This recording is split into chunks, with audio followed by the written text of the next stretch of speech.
I think it's safe to say that Disney is currently in a bit of a crisis. Although the company is at present celebrating its 100th anniversary, 2023's disappointing box office results have caused concern at the House of Mouse. In a recent interview, Disney CEO Bob Iger has said that mistakes have been made in terms of too many sequels, his predecessor Bob Chapek's disappointing reign, and that films have been putting too much emphasis on the messages it wants to convey over being entertaining. Creators lost sight of what their number one objective needed to be, to entertain. This year, Disney has not had a film cross the $1 billion mark. Now, understandably, due to the post-pandemic climate and changes in audience behaviour with Disney Plus now available, it wasn't realistic many of 2023's slate were going to hit that number in the first place. The more alarming data comes in the losses made from these big budget films, and it seems from the comments made from Bob Iger that there's been a realisation that things can't continue as they are.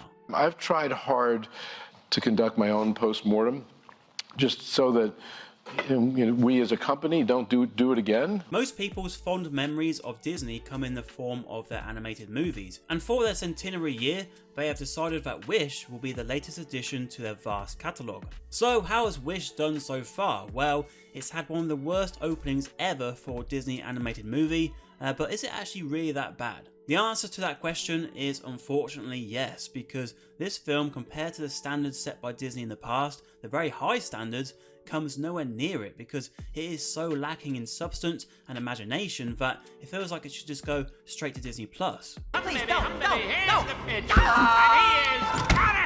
You know that song from Pinocchio, When You Wish Upon a Star? Well, what they've done here is create a film based on that, where we have a character called Asher who wishes upon a star comes down to help her and her friends save the kingdom from King Magnifico. This comes after Asher has an interview with King Magnifico to be his apprentice. The king, by the way, can grant one wish per month for the people of Rosas, but he says during this interview that certain wishes he will not grant because they'll become a threat to his power. And so this information gets fed out to the people, and then we have an uprising of the people versus the king. Now, the king, who is voiced by Chris Pine, is easily the best character in the film. He's the most interesting character. He's much more of a traditional Disney villain, especially when we look at some of the recent ones where we've had more of a evil entity over an actual villain. His character and Asher have a song early on in the film called At All Costs, and it's quite rare to see the hero and the villain sing a song together, and it is by far the best song on the soundtrack.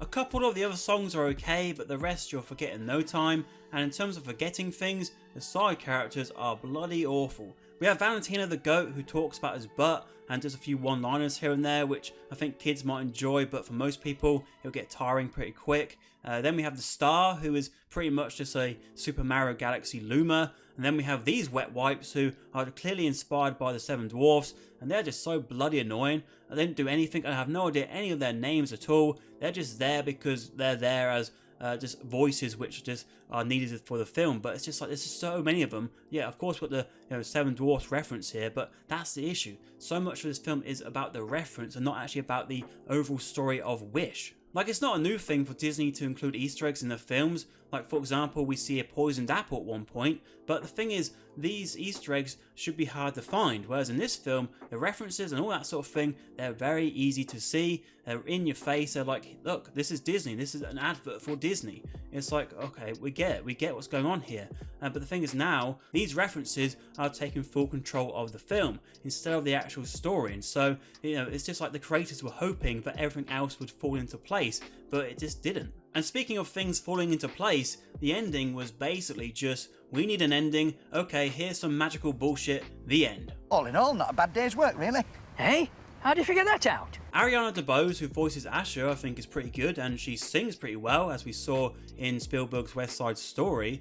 And I think this character just needed another character to go off a lot of the time, because like I said, we had this goat with a star who didn't say anything, and then we've got these characters which sort of just did a lot of nothing. So it's like this character needed something else, and apparently in some early concepts that the star was going to be a star boy, and there's going to be a whole romance, which I think really could have actually been much better here, because of having these side characters offer so little. Another scrapped idea was the King and the Queen were going to be an evil couple, which I think would have been great. You know, what we got here was the Queen, but she was always pretty good, like we're just waiting for her turn to happen in the film. But to have an evil couple like this bounce off each other could have made for some brilliant back and forth scenes. In terms of the animation, they've gone for a bit of a mix here with 3D characters on a 2D background, which I think at times works, but other times it is a bit of a distraction. But what's interesting is that Disney are now considering bringing back 2D animated movies, which I am all up for. But the thing is, it will take some time for this to come into fruition because they sacked that whole department back in the day. I'm not sure if you've seen it, but on Disney Plus they released the Once Upon a Studio short, which I thought was a sweet way to commemorate the 100th anniversary. And I thought that if they're releasing a feature animated film during this special year, then it would be one that shows the best qualities of Disney over that long time, which is to innovate. Instead, what we got was a film where references to their old work was at the forefront, even so far as the end credits, which features many beloved Disney characters from over the last 100 years. And this ultimately gives you one final reminder that Disney can make great movies, and that Wish leaves a lot to be desired. So if you've gone to see Wish, what are your thoughts on the film, and what are your thoughts on Disney overall? What do you think they should do to get things back on track? Let me know in the comments below. And if you want to see a video on one of the Disney classics of the past, on screen is a retrospective for Peter Pan.